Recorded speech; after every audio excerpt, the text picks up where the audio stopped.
renowned financial expert Dan Geltrude and founding partner at Macro Trends Advisors, Mitch Roschelle. It's the dream team of money right now. Let's kick it off, Dan, with you. Unpack what's going on here with the stimulus talks.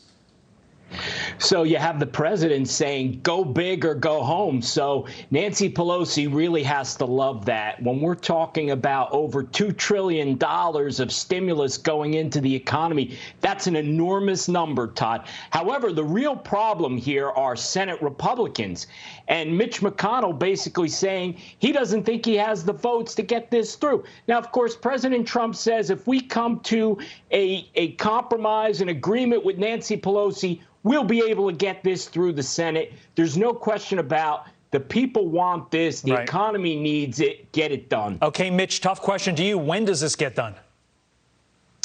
I think it should get done soon. You do have the confirmation of a Supreme Court justice that the Senate has to vote on, but I think it gets done soon. This is an election cycle, and a third of the Senate are up, all of the House is up. So I think they all want to tell their respective constituents that they're there to help the economy. So I think it should get done before the election, but we'll see. There's only 13 days left, but it should get done. Stimulus is sort of the short-term focus. I now want to look a little bit broader term, the economic predictions from each of you depending upon the election outcome. Dan, what happens if Joe Biden wins the presidency?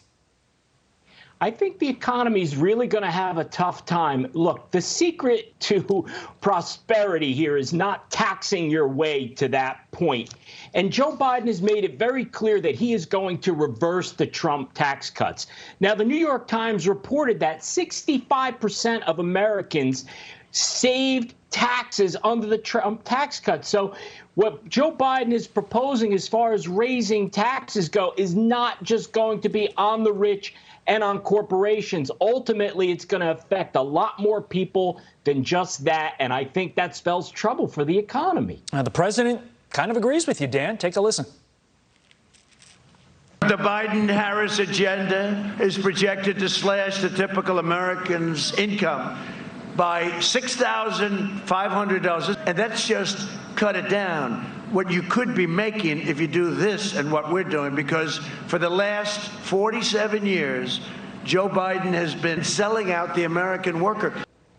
Mitch, quick reaction to what you just heard and your thoughts on if the man you just heard wins re-election. Right now, our economy clearly needs a shot in the arm. That's why we were talking about stimulus earlier. So if you layer more taxes on that economy and start putting more regulation on the economy, I think you do, in fact, slow down whatever progress we're making. So the reality is the Trump economy of low taxes, low regulations is what sort of got the first 3.5 years on the path that it was. We need to get it back on that path. I don't think it's more taxes and more regulations. And if you can borrow as a government, now's the time to do it because interest rates still not high, still pretty low. But we'll see. Whoever wins will have their ideas, and we'll see what happens. Dan Geltrude, Mitch Roschelle, we appreciate your time as always. Thank you so much.